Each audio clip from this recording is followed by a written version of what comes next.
Hey, everybody, welcome to day 3 of our challenge. We're going to be taking on 2 topics today. The first is how to really tell if the body's giving you a full yes or a full no. And the other is how to use movement to allow stuck energy to unfreeze and to connect to emotions that you may be dissociated from or you may find difficult to tap into. Okay, and both are really, really, really powerful topics. Let me start with the opening prayer and then off we go. Oh, great Spirit, Father, Sky, Mother, Earth, the winds, the waters, my Father, my Mother, Atanaha, all that is. We thank you for our lives and we thank you for these good, good people. We thank you for all that we are and all that we are to become. We dedicate our time spent together and our relationships with one another to you. We ask that our suffering be ended and our pain be lifted to the love and to the peace that lay beyond. Aho, Amen, Namaste. Okay, so when it comes to the body saying a yes or saying a no, right? The biggest issue that we have with hearing our bodies or listening to our bodies is that we try and rationalize emotional behavior. And the body runs on emotions because emotions are energy. So we're sitting there going, why is the body doing this? It's following how we feel. It's not following how we think, right? So, for example, if you're feeling sad or you're feeling angry, you may feel like eating unhealthy food to comfort yourself, right? If you are feeling happy, you may feel like going out and talking to other people and socializing when you made commitments. You have things you need to get done. You have goals, right? That you want to achieve for your divine life purpose and for your life.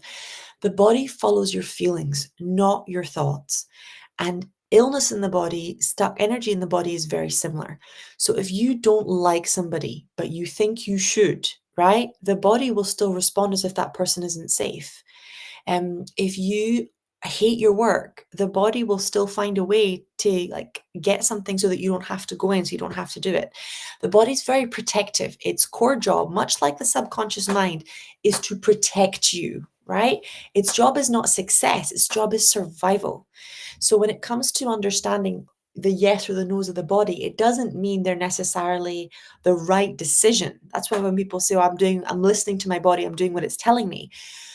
What the body's telling you may be a trauma response, right? It may be keeping you small. It may be making you feel uncomfortable in situations where you absolutely need to learn how to expand and how to thrive.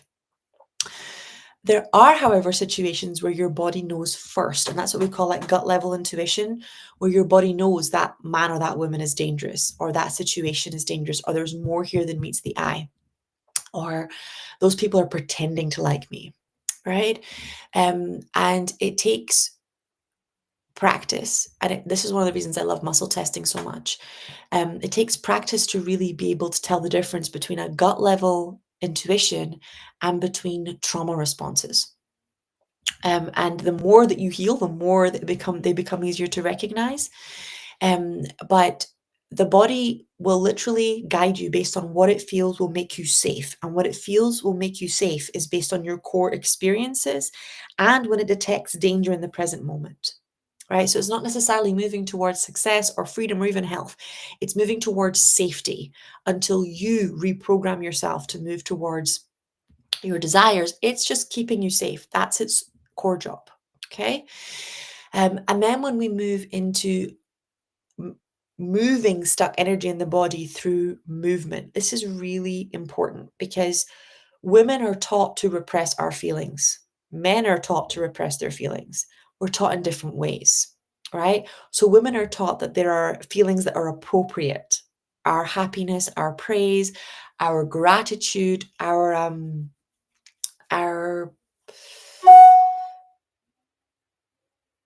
like all of the good feelings women are supposed to feel, all the bad feelings women aren't supposed to feel.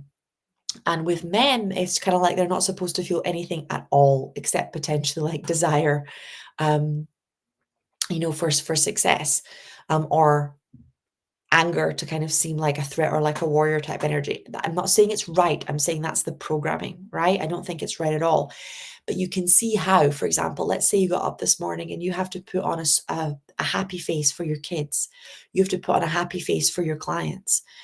those feelings of sadness, of anger, of sorrow have been stuck in your body, sometimes for days, sometimes for weeks, sometimes for months.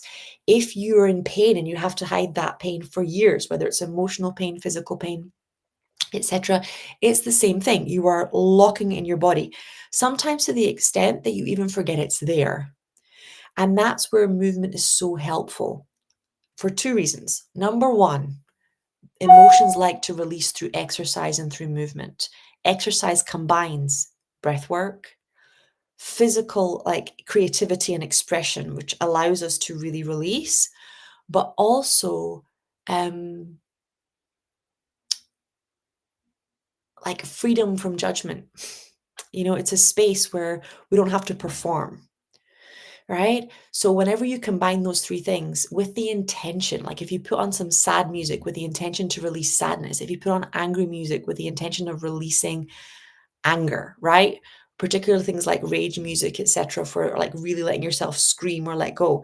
It gives you permission to go to places that you would not necessarily allow yourself to go. And it demonstrates a vibration that you're afraid of in a socially appropriate way, right? You're not actually hurting anybody. You are just releasing and connecting. For example, anger would be about releasing resentments, right? Sad music would be releasing about rejection, regrets, heartbreak. Joy music would be for helping you step into really celebrating and owning your successes, which can be very hard to do in a world that tells you that you shouldn't show off or that you shouldn't own your successes because they might make somebody else feel bad. It's also very useful for emotions that you feel like you can't connect to. Putting on scary music from horror movies, if you're struggling to connect to fear, but you've had like extreme anxiety, for example, will allow like what you're really afraid of to start to come to the surface. Sound is a very powerful emotional stimulant. So is smell. And combining it with movement can really be the nutcracker that cracks dissociation or that cracks the disconnection that you feel from your authentic self. And there's real power in also going into movement when you don't know how you feel, so that you can connect back to yourself, so that you connect to how you're really feeling, especially if you've been ungrounded, floaty, frozen. Any time where you went into shock, right? Whether it's because someone shouted at you, whether it's because something happened that you weren't expecting, whether it's because you felt blindsided in some way, it's very difficult to process emotions in shock. It's not possible. They're literally frozen in your body until you can get to safety. So when you're creating a space that you can actually give yourself permission to connect with, well, how did I actually feel when that happened, right? Not how was I supposed to feel. I use it in a lot of situations for myself and for my clients. I'll give you a few examples. So when my kids catch the cold or the flu, I know it's the cold or the flu, right? I'm not intellectually scared, but my body, because of all the lifetimes where fevers were a lot more dangerous, um, goes into a full-blown terror response. And I can't be with any of that. I have to be taking care of these little beings and making sure that they're okay and getting them through the night and comforting them. So there's normally a stage for me where sticking on music and allowing all the grief and all the fears to process as I release all of that old grief energy is really important because, I don't want to attract it into my life for my children in the present, but also I can't really be there for them and comfort them and connect with them at the level that I want if I have to like hold back an ocean of fear and grief, right? How am I supposed to make them feel safe if deep down I don't believe that they are safe, right? And it's from past trauma, often from other lifetimes, right? So there's lots of different ways I use it. That's the most obvious one for me as a mom, but there's so many different ways. Sometimes after running a workshop where I've been holding space for 100 or 200 people, and I've just been in service mode, and my feelings have been on the back burner, right? I've been really focusing on channeling that divine energy to all those people, and then I need that space to really integrate all of my growth, all of my lessons, everything that came up for me, everything that was triggered in response to every healing that I did that's not completed. I need to do the releasing that from like the superficial stuff that just needs to go. And I need to do the deeper digging or shifting work to what was lifted so that I can now go to my next level as a teacher, as a healer in divine service. And movement is just very, very powerful for that. It's a very powerful way of digging. It's a very powerful way of embodying. It's a very powerful way of becoming present and coming back to yourself. Um, and unlocking things, because just sitting down often doesn't give emotions permission to move. If you've got a bunch of feelings stuck in your stomach, you've got a bunch of feelings stuck in your heart, if you've got a bunch of feelings stuck in your back and you're not moving, it can be very hard to feel those feelings. You might intellectually know what they are, but processing and knowing are two very different things. The body requires processing to literally move feelings from the limbic system through the prefrontal cortex into long-term memory. And as souls, we require it to move energy from the body into the soul that we no longer need, that is no longer serving. Okay, so I'm going to move into the questions and the scans. Today is the last day to join Medical Intuitive. Just so you know, if you guys are like really wanting to jump on, if you're on the shelf, there are people like always jumping on last minute. Medical Intuitive starts literally today's like cart closing. So if you have any questions, if you want to know anything, drop us a DM, drop us an email. Okay, today's the last day. Okay, so let's see what's coming. Let's scan what questions help the most. Okay, so Goddess of Love is asking, hi Sky. I'd love an angel reading for guidance if to reapply to court for legal issues of house and parent alienation. Ex-husband is a narcissist and destroyed my daughter's relationship and manipulating my son. How can I end to heal and restore my daughter's relationship and my son's? Thank you. Let me just tune in. Let me see. Creator, ask for an angel reading, please.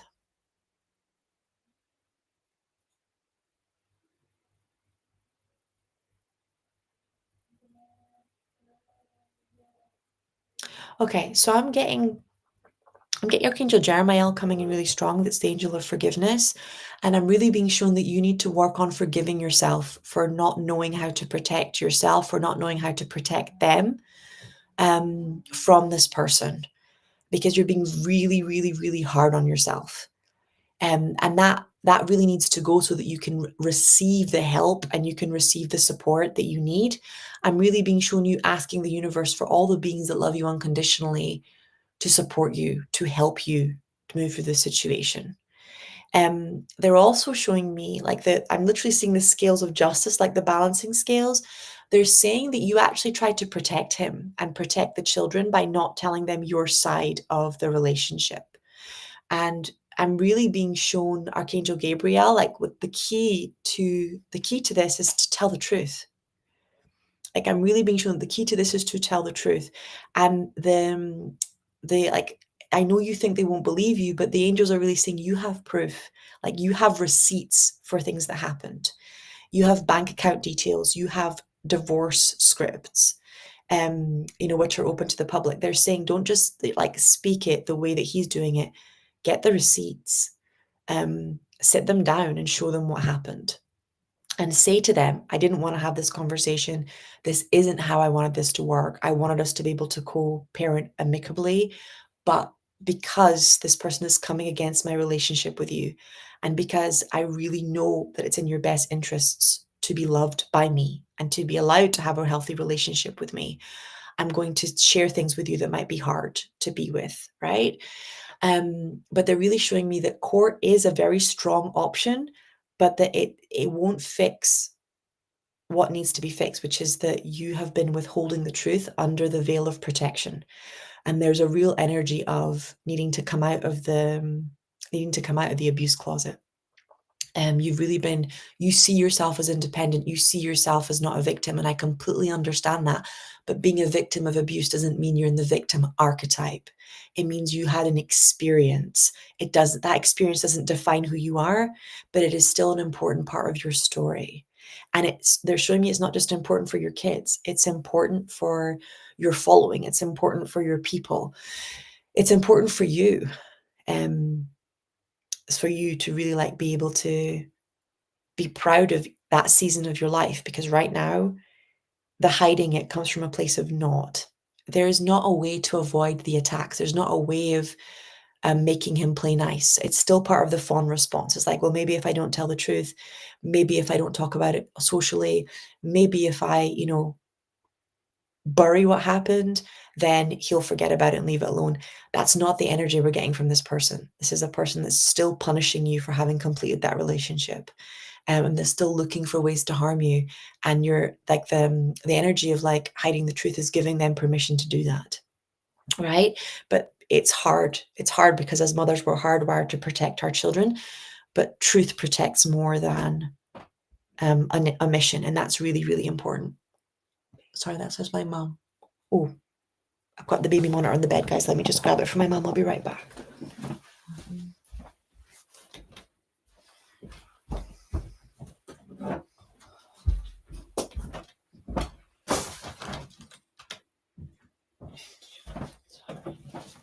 Sorry about that. Okay. So, next question.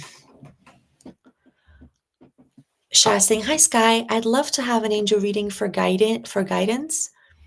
If I should oh, that's the one I just did.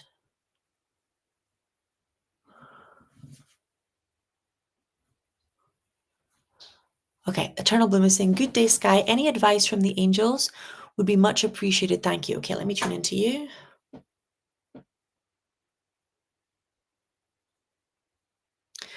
Okay, so I'm getting taken straight to your heart, and they're really showing me that though you're going through the motions, you're doing a lot of self-care things, but your heart is still closed. So they're saying to really sit down, put your hands on your heart, really breathe into your heart and expand that energy, because the energy is contracted instead of expanded. And when we contract, particularly the energy of the heart and the solar plexus, it really slows down the rate of manifestation. And it also isolates us. They're showing us like there's an energy of like you isolating yourself from other people. And they're really showing you like open, like allow us to support you, allow us to come in, and allow other people to come in, allow yourself to really feel and move forward. There we go. That's moving nicely. And really, when you're checking into your body, ask yourself, am I constricted or am I expanded? And if you're constricted, take the time to sit down, really expand open with your breath so you can really hold more.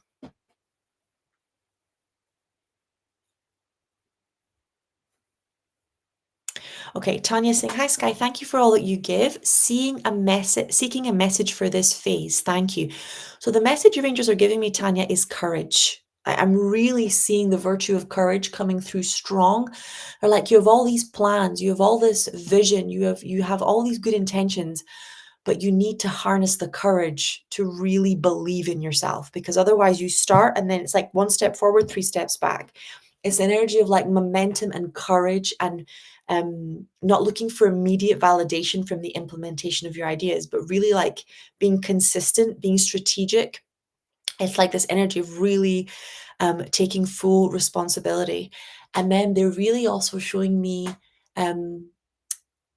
like taking back your time, like really clawing back responsibility for your time, instead of being like, oh, I'll fit this in this spot, or I'll fit this in that spot, looking to kind of squeeze your dreams into other people's schedules and still be like, this is the time I'm allocating to my dreams, right? This is how we're doing it. That's what they're really showing me, is like really claw back your time and, hold that boundary, even if it means telling people that you're not in the house, or you've got an appointment or something when you don't, so that you can really start creating consistency, creating routine. So that becomes like, so that's being in your divine life purpose, being in your full power, like putting energy into that dream so that it manifests, becomes a habit instead of like something you do if you have time. So that it becomes like a priority instead of something you need permission for. Let's just take a minute and do that too, please. Archangel Gabriel really wants to help you with that. So does Archangel Raphael.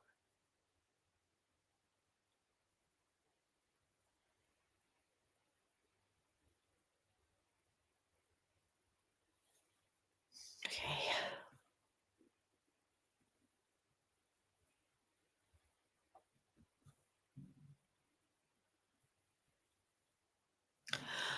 Okay, Lavinia Douglas saying, I would really appreciate a reading on my gifts, so I'm tuning in. I'm immediately getting Archangel Zadkiel, who's like the angel of the secrets and knowledge of God. And then your claircognizance is coming through. Like you're really, really, really claircognizant. You just know things. You have the gift of prophecy. You have the gift of channeling. You have the gift of healing and writing. They're showing me you writing. and you creating. There's also clairsentience in there. So claircognizance is the strongest, and then clairsentience comes after. And I think you get the two confused sometimes. Um, but you really can feel other people's feelings, and you really you have like really, really, really like oceans of empathy. And it's a gift wound, darling. It's like you were raised that you were not allowed to monetize your gifts. You were not allowed to acknowledge your gifts. You really had to just do as you were told. It's like you had to like focus more on mainstream stuff. And it was like, yeah, your gifts are cool and they're kind of pretty, but you're never going to make anything of them. They're never going to support you. They're never going to bring income to you, which is the opposite. Your gifts are going to put you into your power. Your gifts are going to support you. So that's like really um I'm really like I've got Archangel Michael here protecting you, and really saying that there's like a slave girl energy going on, and that if you allow people to take your time, if you allow the people in your life to make you a slave, then you're going to manifest a reality that you don't want. They're really showing me, you have to stop being like trying to be good in other people's eyes and start really seeking God's approval, because God has big plans for you, but you have to prioritize his guidance and his wisdom over what other people want you to do. You have to like put God at the top of the totem pole instead of a partner or your parents, or it has to be God first, and then everything else falls into line, and then you're actually able to serve the people that you love at a much higher level anyway.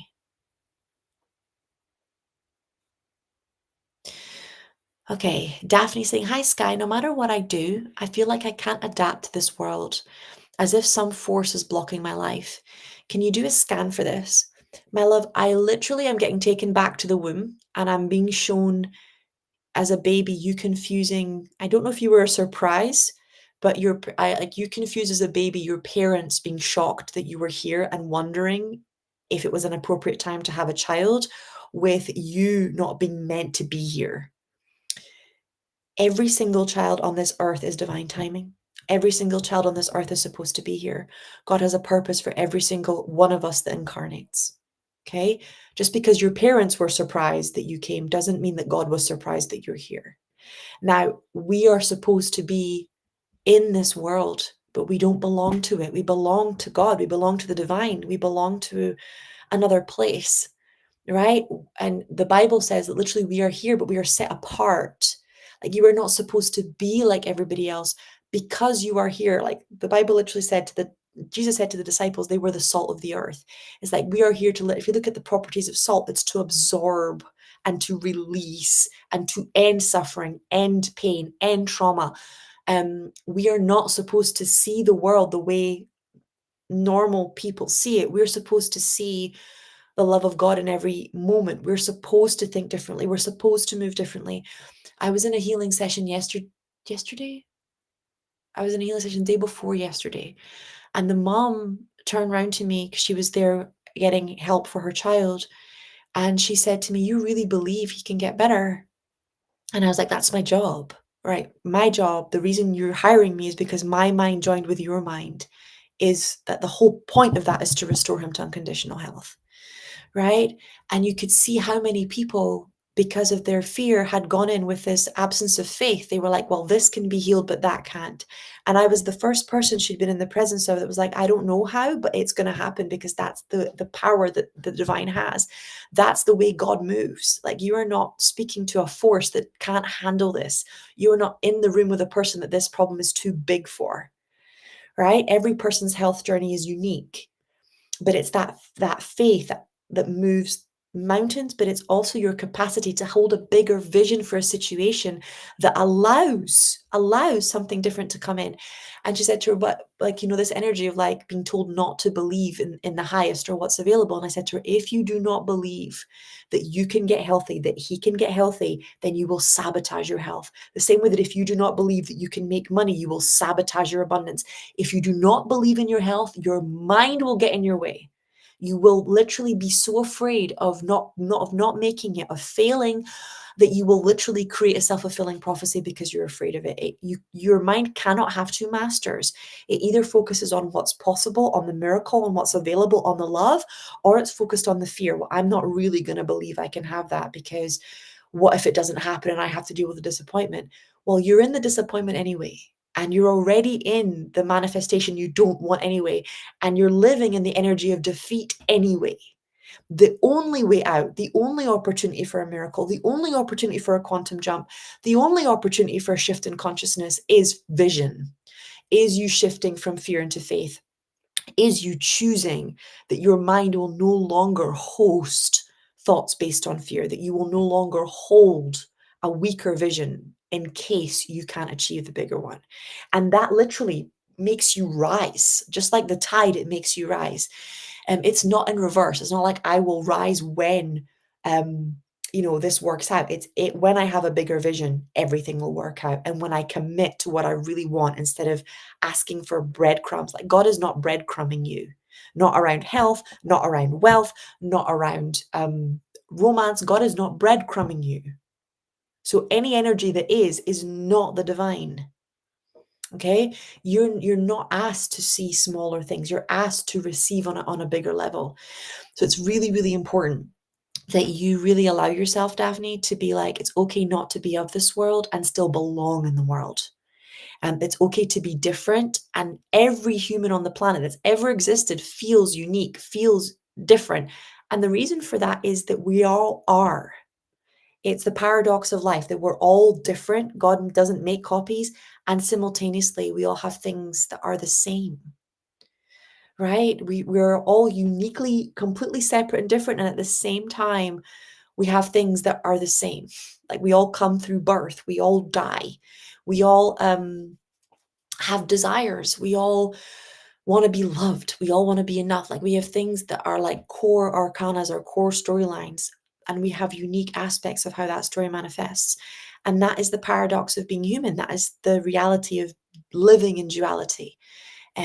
But trust me when I say you do belong here, and go back and heal that trauma that's like, well, my parents thought I shouldn't be here, so maybe I shouldn't. Maybe I am a mistake. Maybe I don't belong here. Into something much bigger than them knew that I was supposed to be here and that the world needed me. And I'm going to really step into my power and step into sharing my gifts in that way. Okay. Oh, I'm being pulled down. Okay, so I'm not sure how to pronounce your name, but I think it's Enna. Enna saying, hello, Sky. I'm feeling for the last weeks some stagnation. My money is expected, but somehow delayed. I was supposed to go back to Mexico this week. Was visiting my mother, but this trip has been delayed also. But I feel very angry. Headaches that I never had. Please, could you scan me and send healing about how to feel ease moving forward and let go of this stagnation? Judgment, you need to let go of the self-judgment. You're judging yourself for being angry, and that means it's making it very difficult for you to release the hurt behind the anger. The answer to what you're like, the lesson that you're stuck on is self-compassion. It's not compassion for other people. You're not able to feel compassion for yourself. When something that hurts happens to you, you're like, well, I should have known better. I should have made a better choice. I should have been in a higher vibration. I should never have allowed that in. You go straight to responsibility and you skip compassion or empathy. And that keeps the anger stuck at the injustice, at how much things hurt, at how how you've been treated. And that's going all the way back to childhood, like not knowing how to be with injustice because it makes you feel powerless. So skipping straight to control and strength instead of going through those feelings and that self-compassion, so that your strength is built on empathy and real courage instead of built on the rage that the injustice causes. They're very different fuel, right? Rage transmuted becomes empathy and compassion for the self. It doesn't make the injustice okay. It makes you able to be with yourself when unfair things happen to you. and it makes you able to reconcile with yourself and trust yourself again when unfair things happen to you. So I'm going to send in the angels of justice, and I'm going to send in Archangel Jeremiah to help you with self-forgiveness. And I've got Archangel Shamuel here as well, who really wants, I've got Archangel Ariel too, and both of them want to help you with the emotion, really anchoring that emotion of self-compassion. You're welcome, Daphne and Mattis and Matty. You're very welcome. Okay, let me have a quick look here. Pamela's saying, I would love a scan. My mum passed away last weekend. I'm so sorry, darling. I want to process the grief properly. Any suggestions? Ritual is probably the first one.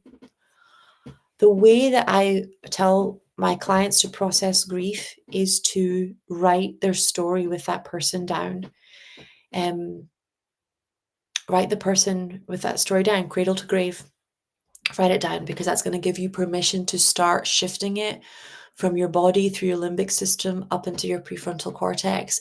And it's going to give you power to own the full length of that story. And then the next bit is trust that the sadness, the grief, you will break through it. There's a real fear in you that you're going to get depressed, or you're going to get sucked into it and not come out. And I've got Archangel Azrael, who's the angel of death, and I've got Archangel Jeremiah coming in. And Jeremiah is the angel of forgiveness. And Archangel Azrael is beautiful vanilla color, the angel of death, and they really helps with grief, really helps people to cross over, really helps people who are left behind, and to restore like peace inside the family. And they're really saying you're not going to get lost in grief. You're going to get reborn in it. There's an initiation here you haven't tapped into. With your mother passing, you are now the matriarch. Right? You are now the matriarch. You are no longer in the daughter energy. You are now in the matriarch mother energy. And that's a big energetic initiation. It's a big energetic shift. You get to process. You get to look at her story. You get to write your own story. And you need to really allow that deep sadness, those deep regrets, the deep longing, right, for that North Star, because we all have this hope that our parents will become all that we need instead of, fragile and human, even when they're good on some level. And then we all have what's left over from the mistakes. So they're really showing me work on the mother archetype as well, like really allowing yourself, setting the intention to illuminate the matriarch, to complete the maiden, the daughter, the mother energy, so that you can fully step into matriarch and fully own the completion of that chapter. I'm going to bring in Mother Mary to be with you as you make this transition and shift archetypes now.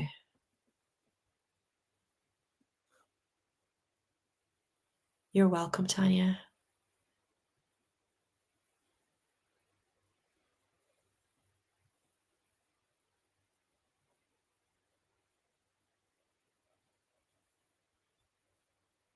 Okay, I'm going straight down.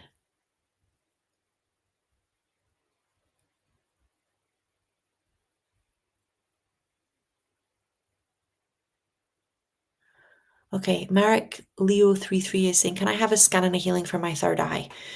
Thank you very much. Okay, so we're just going to start off by bringing in Archangel Michael and just asking him to clear as much of the persecution wound from your third eye as possible. I'm going to bring in Archangel Zadkiel to shift as many of the past life contracts around hiding your clairvoyance and exchanging your clairvoyance in return for a connection to God, or for acceptance or belonging into a religion. There we go. And then we're going to ask Archangel Michael to just shift the fear of seeing the truth about yourself, about others. We're just going to bring in the virtue of compassion, because that's one of the most powerful virtues when it comes to clairvoyance and third eye. You have to be able to see, but see with love, without it being like rose tinted. You have to be able to see the truth with love. Okay, there we go.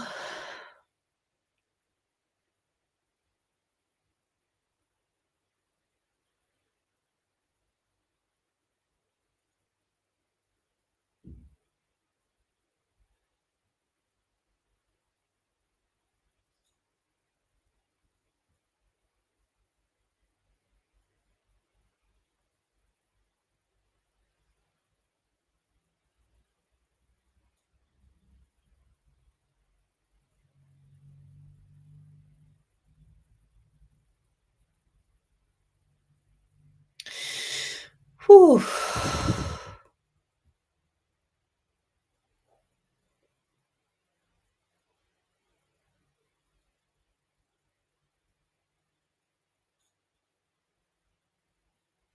Okay, that's shifting really beautifully.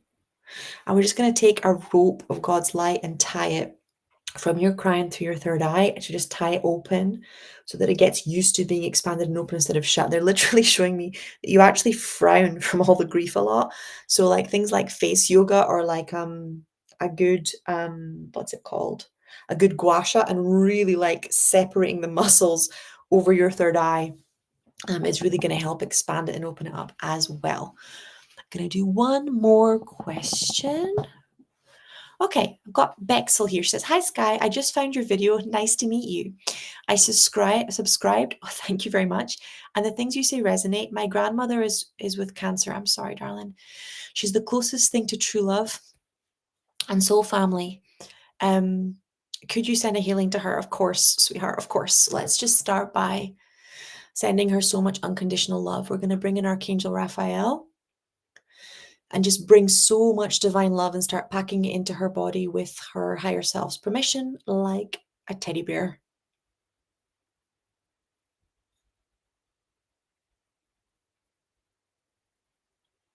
We're going to ask for an instant healing.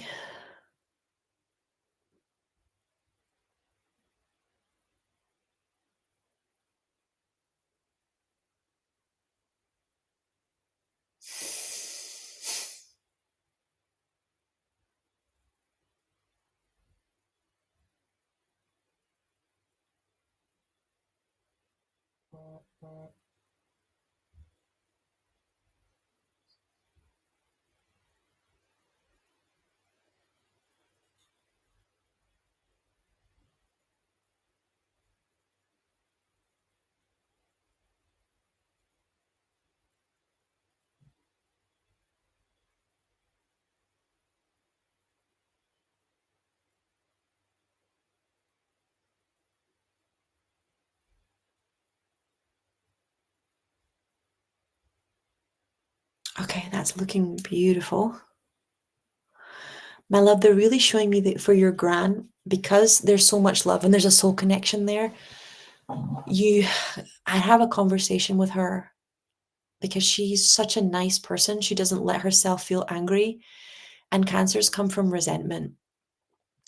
And she put on a brave face when she went through so much. And that brave face is keeping that resentment locked in her body.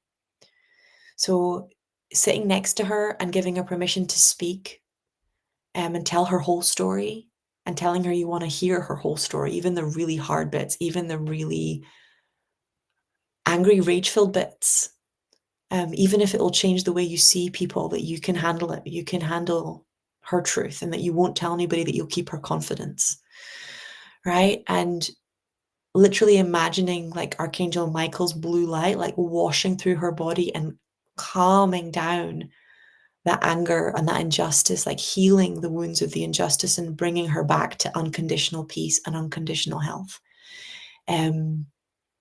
She's just such a good person, and it's very hard for her to be with. It's very hard for her to be with her own anger. So we're going to ask for an instant healing. Perfect. Okay, guys, I'm going to do a quick closing prayer. I'm really excited for those of you who are joining us at Medical Intuitive. I'm really excited for those of you that are in the Shift Network course with us as well. It's going to be a journey. Let's do our closing prayer and then off we go. O Great Spirit, Father Sky, Mother Earth, the winds, the waters, my Father, my Mother, Atanaha, all that is. We thank you for our lives, and we thank you for these good, good people. We thank you for all that we are and all that we are to become. We dedicate our time spent together and our relationships with one another to you. We ask that our suffering be ended and our pain be lifted, to the love and to the peace that lay beyond. Aho, Amen, Namaste.